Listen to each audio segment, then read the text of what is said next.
Okay, Shalom Akim, Kahalayim La Yahabashim Yashabashim Hakudash, and double on Instagram and apostles. Thadia Shah for the strength in order to make this video, and Yara Tazar, that this also helps to build you up as well. So, this is just a news update, really. And, as it says here from Full Spectrum Survival, that's the name of the channel. It was one of those preppers. It says 48-hour red alert, cities turns to ash, Washington on recall, U.S. military preparing for the worst. So, I'm going to play quite a good portion of this. And I'll link it to the description of the video. And yeah, man, we're gonna get into it, man. As I named the video, war, and war. Because that's that's all we're hearing right now, man. War, and war. So let's continue on. Or let's get started, rather. This is a breaking news report, everyone. We have some information coming in that the Israeli military will be moving to completely take out the Iranian nuclear facility very soon. We are looking at the underground one, the hidden one. That's what we're seeing. Now, Donald Trump, he said within the last 48 hours that they were going to give 2 weeks for Iran to come to the table, but I'm telling you, that is a lie. They don't want to report exactly what they're going to do with their military action. They want you to think that something's happening down the line, and then they're going to strike very quickly. We have the Israeli president. He was out there saying that in the 48-hour period that we're looking at from this point forward, they're going to make some major tactical movements within the country. You're watching Full Spectrum Survival. We are bringing you breaking and leading information about World War III as it plays out and what it means for you and... Breaking news, Martin Lewis's project...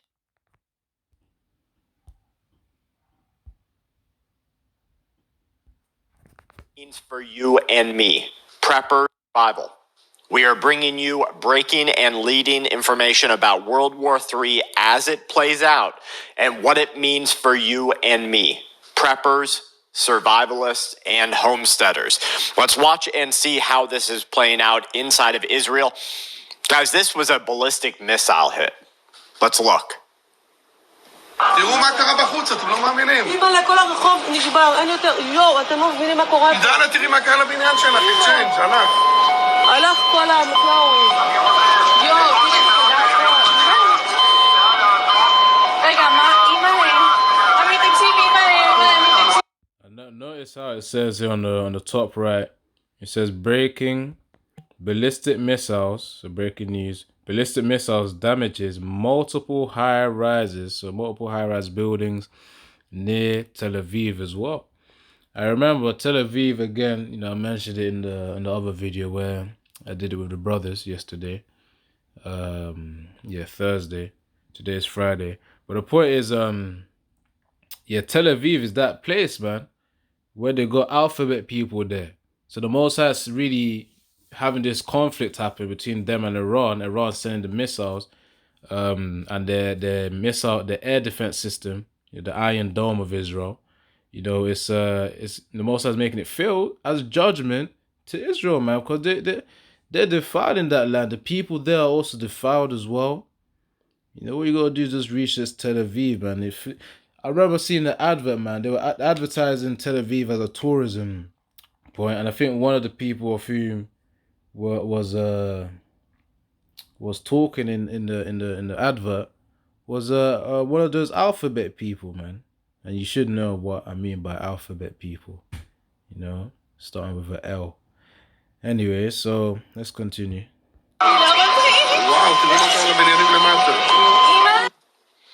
I don't know if you can really understand the true gravity of what you're looking at here. This is Israel. You thought that their October attack, you thought their previous attacks were their version of the September attacks we had here in New York and we had here inside of our country. Absolutely not. What we are seeing right now is one of the largest attacks that we are ever going to witness before the world completely catches fire. The ballistic missile that came down was Iran showing America and showing Israel that they can be touched no matter where they're at. This is Tel Aviv.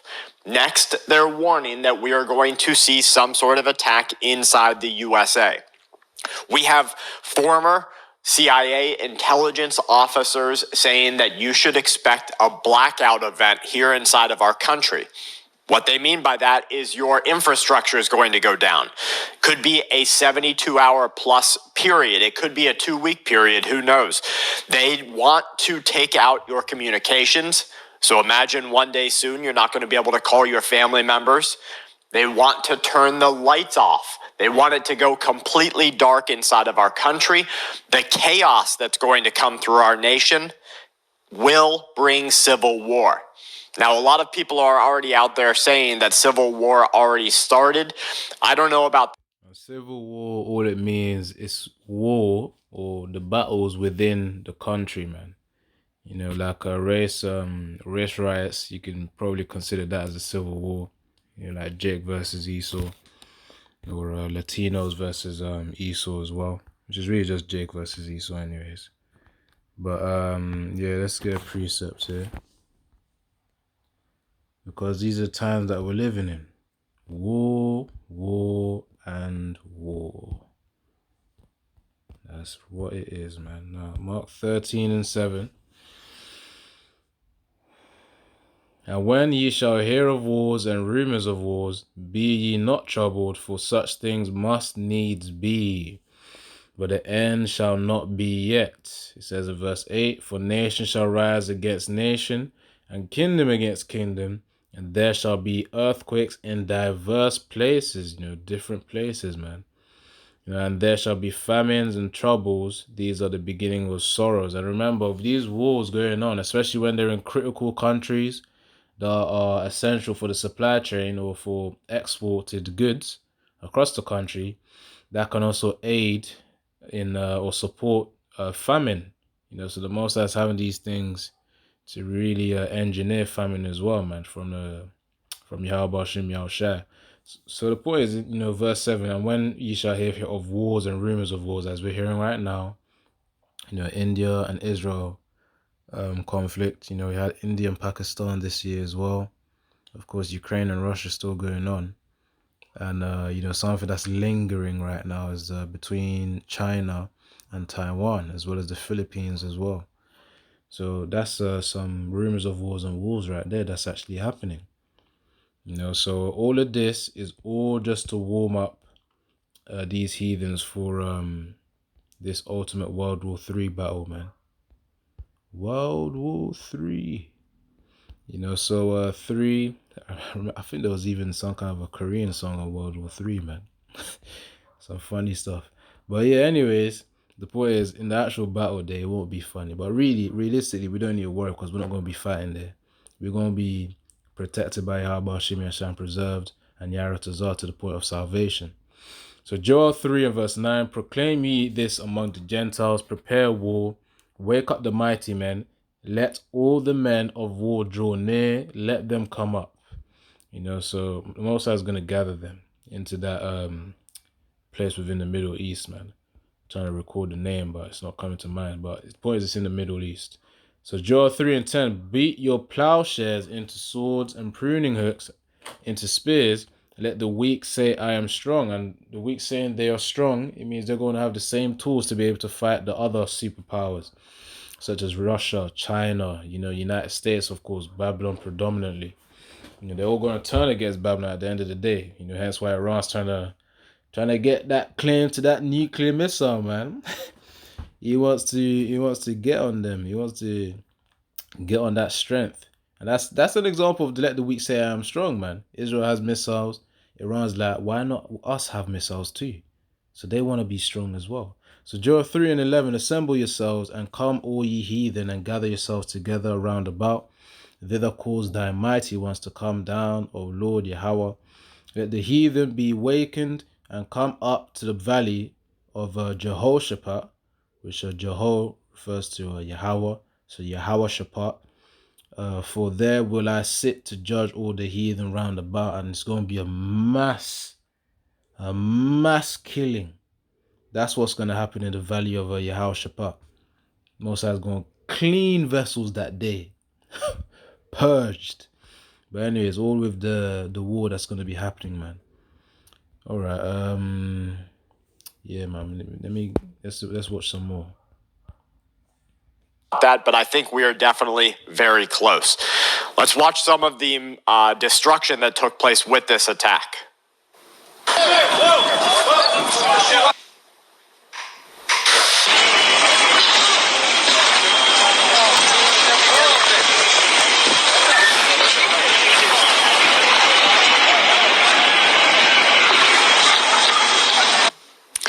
Now, guys, they hit a hospital. This is one of, and don't get me wrong, Israel's been hitting hospitals in the Strip the entire time. But to have this happen to one of the perceived big actors inside of geopolitics means that you can expect a quadruple full response from the Israeli military. All right, let's keep going because we have just so much to look at with this attack and with this retribution that's coming. Let's see, that's a little bit more of the same. The initial report said that there were multiple missiles. This is the footage of the Iranian ballistic missile hitting the medical center. Let's look at this from a little bit further away. If you haven't exercised in years, you have to start small with my beginner-friendly Tai Chi. Medical center. Let's look at this from a little bit further away.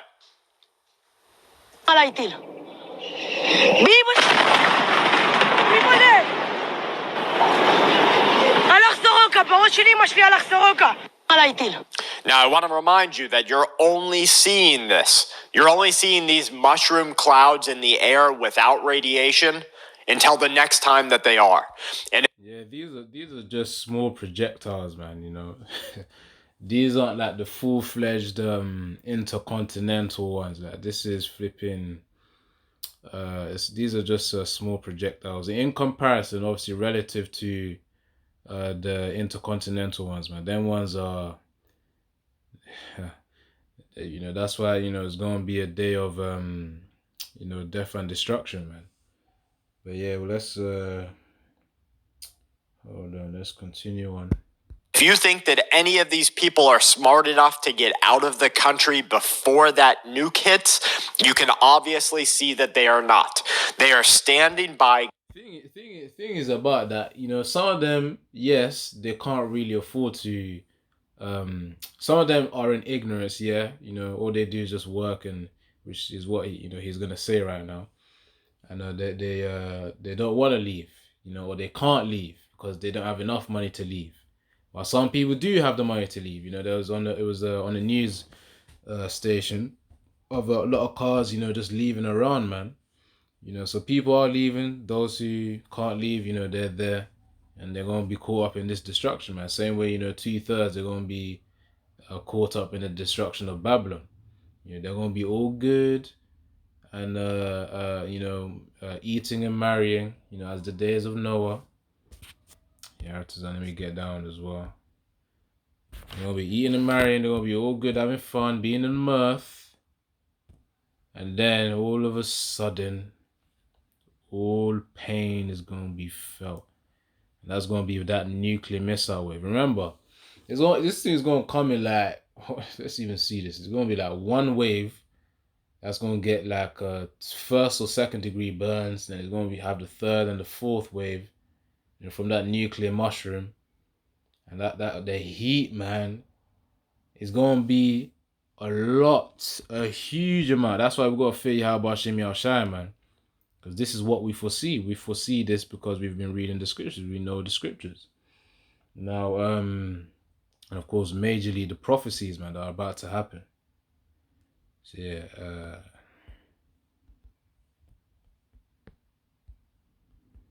as the days, it says Noah here, but really it's referring to Noah.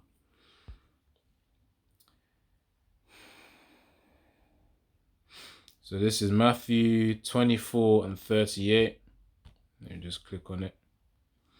Matthew 24 and 38. For as in the days that were before the flood, they were eating and drinking, marrying and giving in marriage until the day that Noah, again referring to Noah, entered into the ark.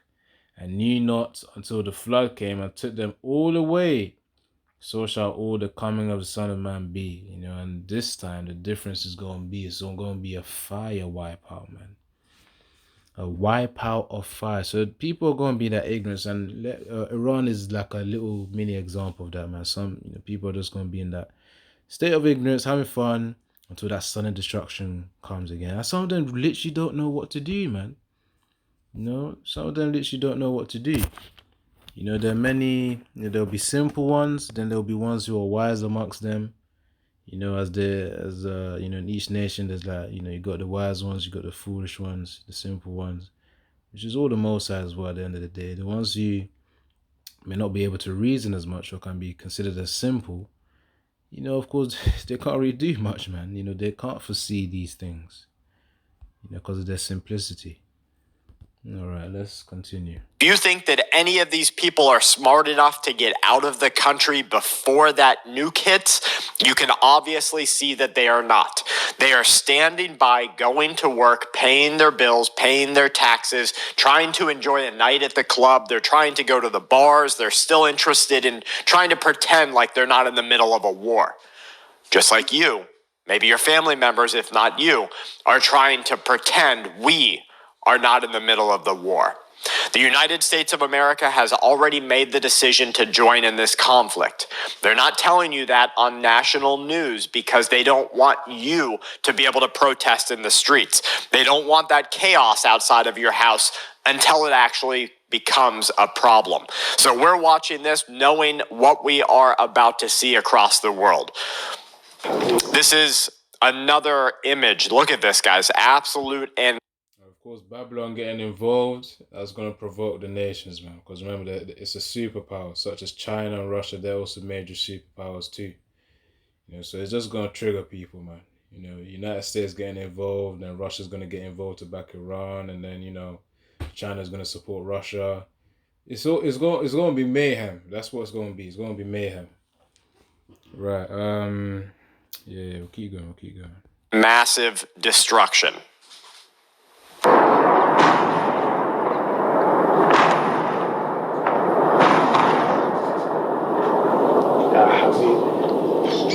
Wild. We have already entered into this conflict. This is in Iran. A bank run. If you don't know what a bank run is, it means that everybody in the country is afraid.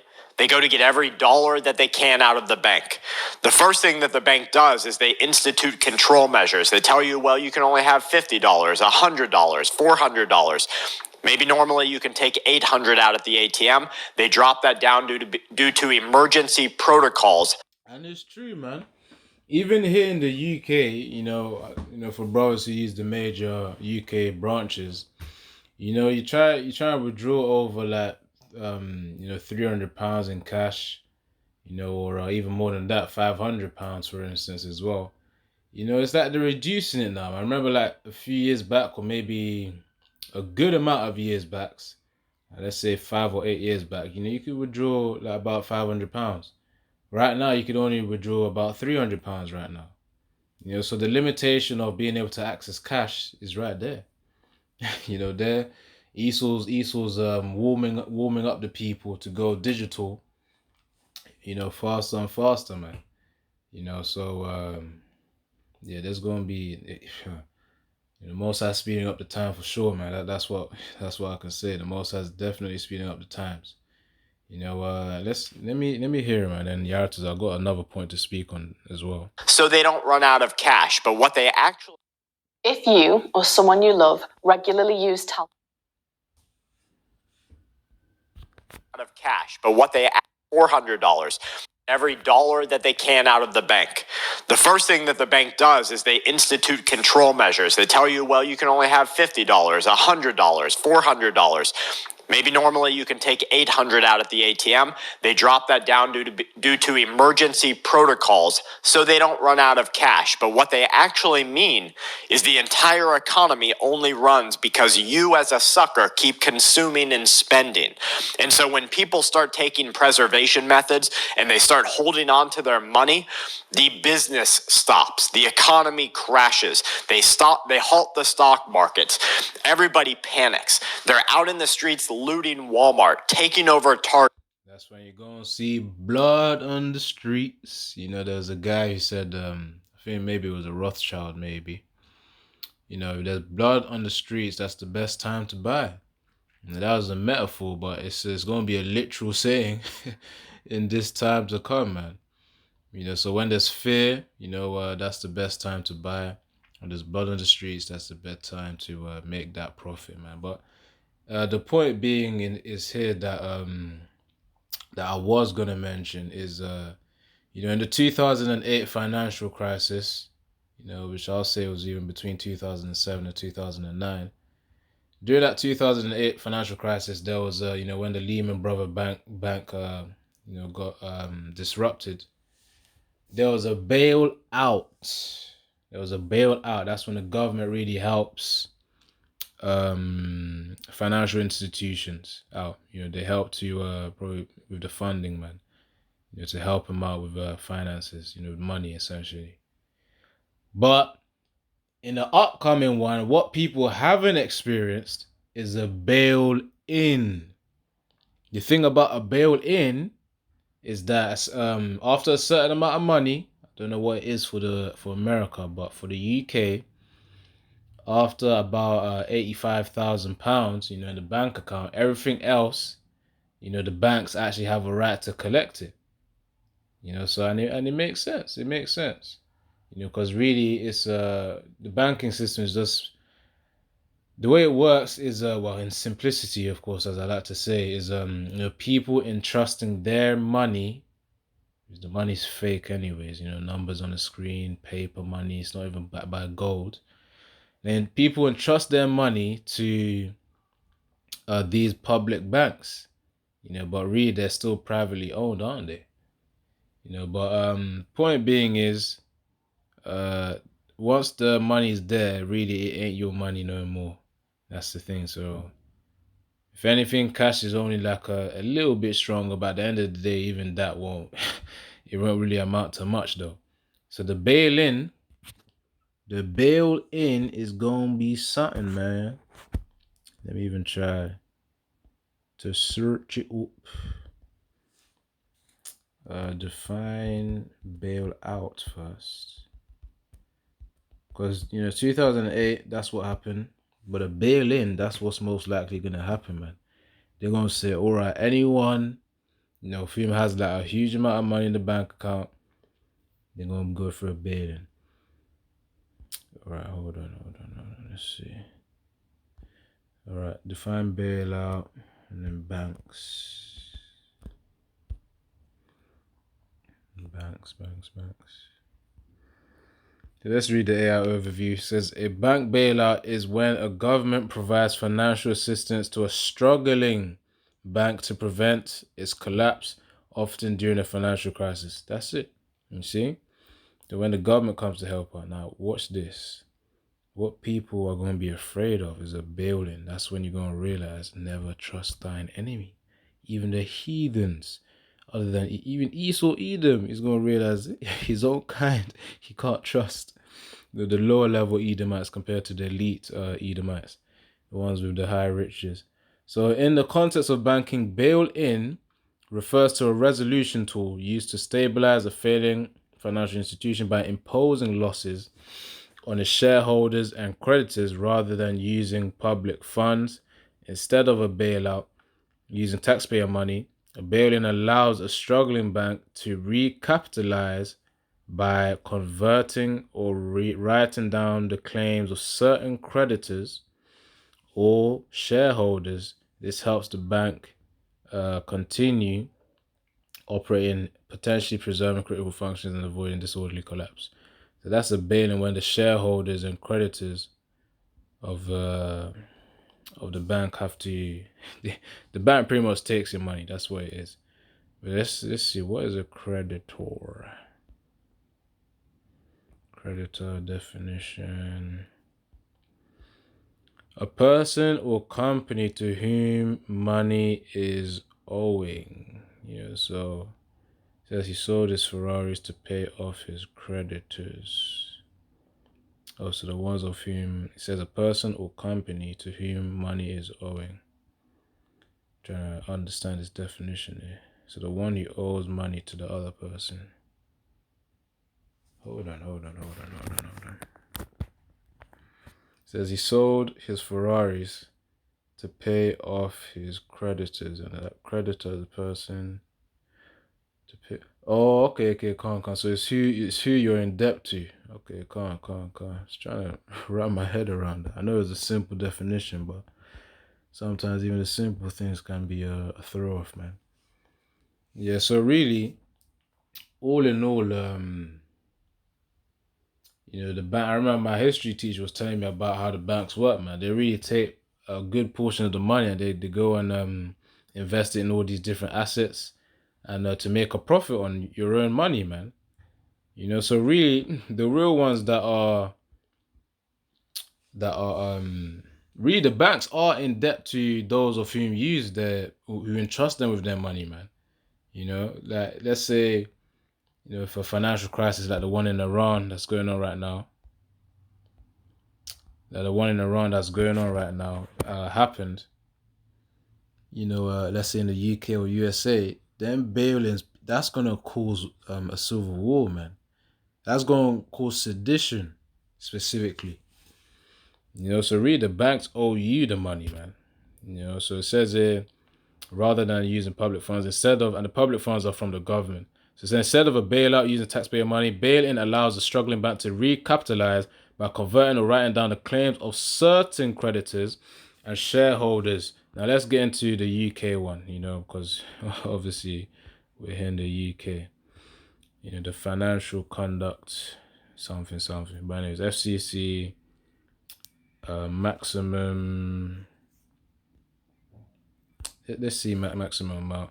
Yeah, see, 85,000. It said the deposit protection limit, which represents the maximum amount of money that the FSCS typically protects.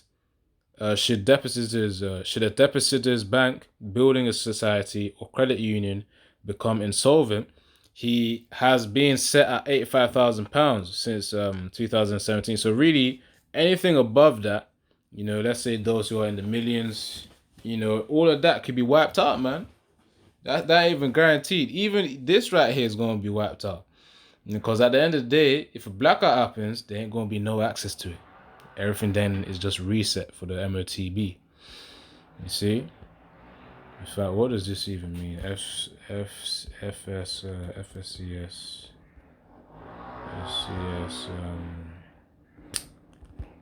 Stand for. So Financial Services Compensation Scheme, and that's in the UK, by the way. Of course, America has their equivalent. Hold on, let's get this equivalent in USA. Oh, all right. So the equivalent of the UK's Financial Services Compensation Scheme, FSCS, in the United States is the Federal Deposit Insurance Corporation, FDIC. Both the organizations serve to protect depositors' funds in the event of a financial institution's failure.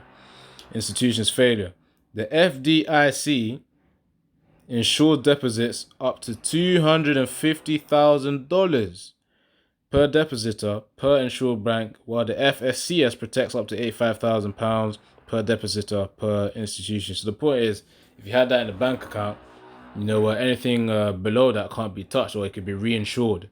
But anything above that, that can be taken in a bail-in scenario, in the future, man. You know, they can literally just take any of that excess money.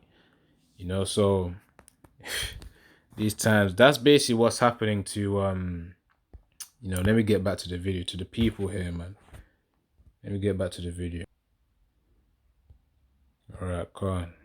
runs because you as a sucker keep consuming and spending. And so when people start taking preservation methods and they start holding on to their money, the business stops, the economy crashes, they halt the stock markets, everybody panics. They're out in the streets looting Walmart, taking over Targets, they're stealing from pharmacies. You have the National Guard sent in. You have military. Yeah, man. So in these scenarios, bail-ins can happen, bailouts can happen, which a bail-in, that's when you know it's extreme. You know, when the banks start to steal, they basically, yeah, they are stealing the people's money, man. You know, if you ain't got in your possession, it ain't yours. That's how the rule goes. So this is what's happening right now, man, over there in Iran. Policing the streets. You have all of these events taking place in a very short period of time. Yeah, man. But that's really the point. Yaratazar, I'll link the rest of the video, and I got another video as well that I got to watch over here. Yeah, hold on. Yeah, come for this one.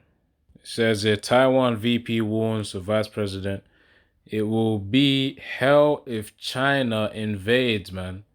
Because of course Taiwan, you know, they're more so into their electronics, man, in terms of what they export, and that's what helps with their economy, you know, their GDP. So yeah, let's get to this. So we are determined to protect that. What other countries are showing interest in this? You mentioned Japan. Well, I think all the countries that have a stake in ensuring stability and in ensuring that the global supply chains that foster prosperity are not disrupted. All those countries who have a shared commitment to freedom in the belief in what I just said, that no country is too small to deserve freedom, I think should show an interest in this. And so in our immediate neighborhood, of course, they are also impacted, not only because of Taiwan, but because the PRC military presence is expanding across the Indo-Pacific region. So they tend to show an interest in this.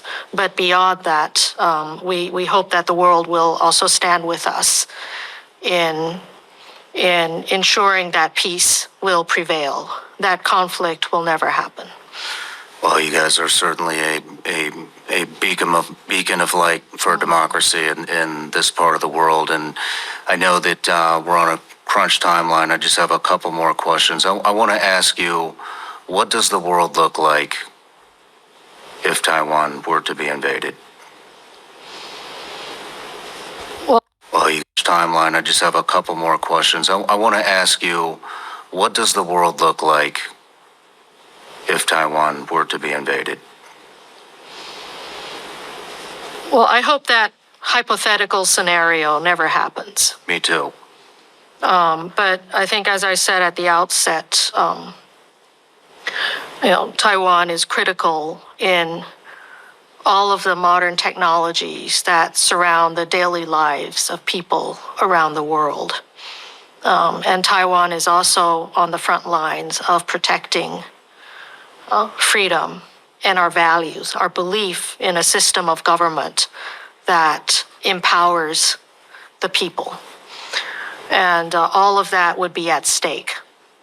And again, everything we are doing is to prevent that particular scenario from happening. So that's the point right there, man. She mentioned about freedom, but really the key part there was the value that they have in a global economy. Me too. But I think, as I said at the outset, Taiwan is critical in all of the modern technologies that surround the daily lives of people. You see, Taiwan is critical when it comes to those modern technologies that surround the daily lives of people, man. And I'm gonna show you, because all we gotta do is search up the top exports of Taiwan. because countries exports goods in order to receive I guess increase their GDP, really just to improve their economy. You gotta be valuable in it. A country that can't really export anything, they're regarded as useless, so their economy then suffers, man. More exports, more money into the country. All right, hold on.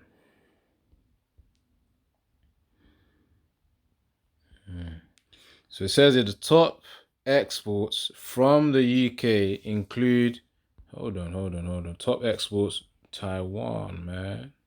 Taiwan.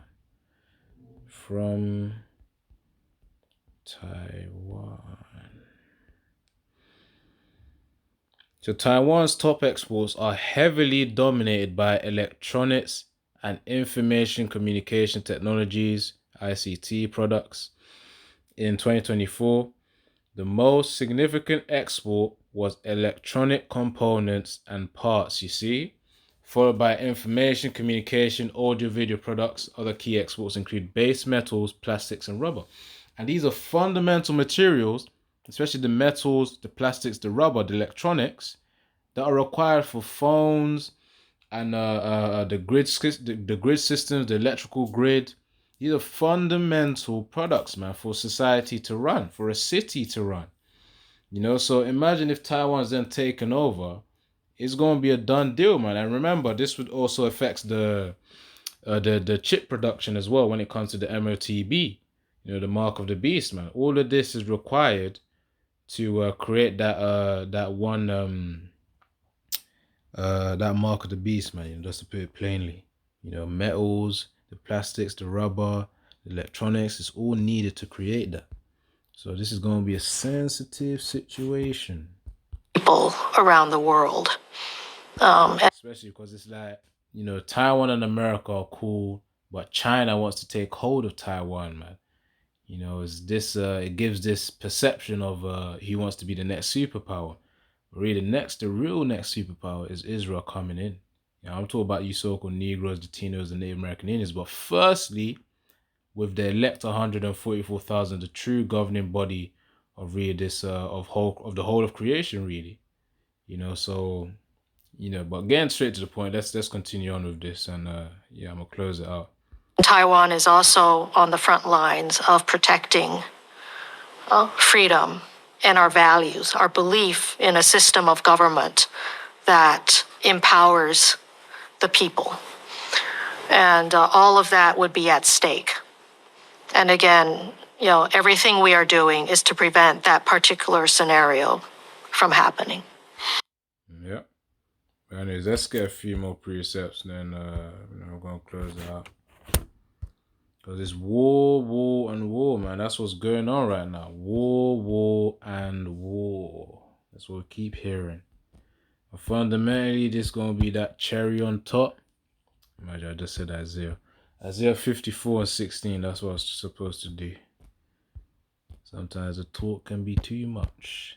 So Isaiah 54 and 16, behold, I have created a smith. Smith is short for blacksmith as well. One who handles metals. That bloweth the coals in the fire, and that bringeth forth an instrument for his work, and I have created the waster to destroy. That waster to destroy is referring to the nuclear missiles.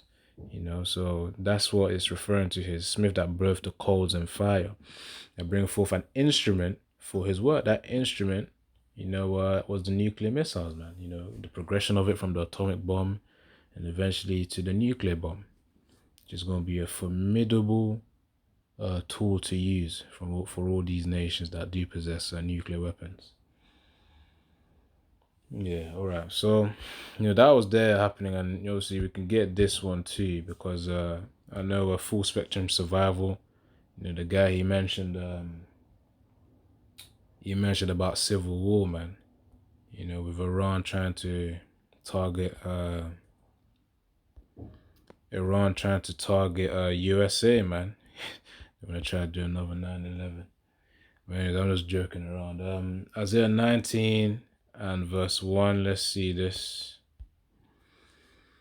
Isaiah 19 and 1. The burden of verse 1 to 2. So Isaiah 19 and 1. The burden of Egypt, behold, the Lord Yahweh rideth upon the swift cloud. chariot, and shall come into Egypt, and the idols of Egypt shall be moved at his presence, and the heart of Egypt shall melt in the midst of it. So, of course, that's quite literal as well, especially with the laser beams that's going to be coming out of those chariots, man. Reference to that Zechariah 9 and verse 14 to 15, man. The sling stones and the arrow that travels as lightning is referring to chariots, man. So, verse 2, and I will set the Egyptians against Egyptians, and they shall fight everyone against his brother, and everyone against his neighbor, city against city, and kingdom against kingdom, man. So that's referring to that civil war that, Full Spectrum Survival mentioned. People going to start bugging out over there in America and all around the world, man. Sedition, sedition, sedition.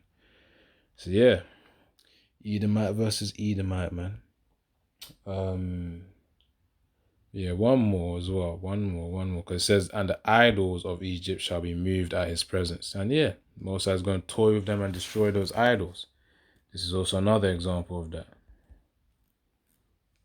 Yeah, we're just going to finish off. We'll finish off with this. So, 1 Samuel 5:1. And the Philistines took the ark of the Most High and brought it from Ebenezer onto Ashdod. This is, by the way, just for some context. Israel and Philistines were at a war. Then the Philistines took the Ark of the Covenant. The people mourned. This was also during the time period where the prophet Eli also died as well. And his two sons also died too. But anyways, to the point. And the Philistines took the Ark of the Most High and brought it from Ebenezer and onto Ashdod. When the Philistines took the Ark of the Most High, they brought it into the house of Dagon and set it by Dagon. Dagon is their idol, the idol of the Philistines, which are also known as Hamites, by the way. And when they of Ashdod also rose early on the morrow, behold, Dagon was fallen upon his face to the earth before the ark of the Lord Yahweh. And they took Dagon and set him in his place. So, the Most High did this quite a few times, man. He was toying with the Philistines. Verse 4, and when they arose early on the morning, behold, Dagon was fallen upon his face to the ground before the ark of the Lord Yahweh. And you see, this is the second time that the Most High knocked off that flipping Dagon from there.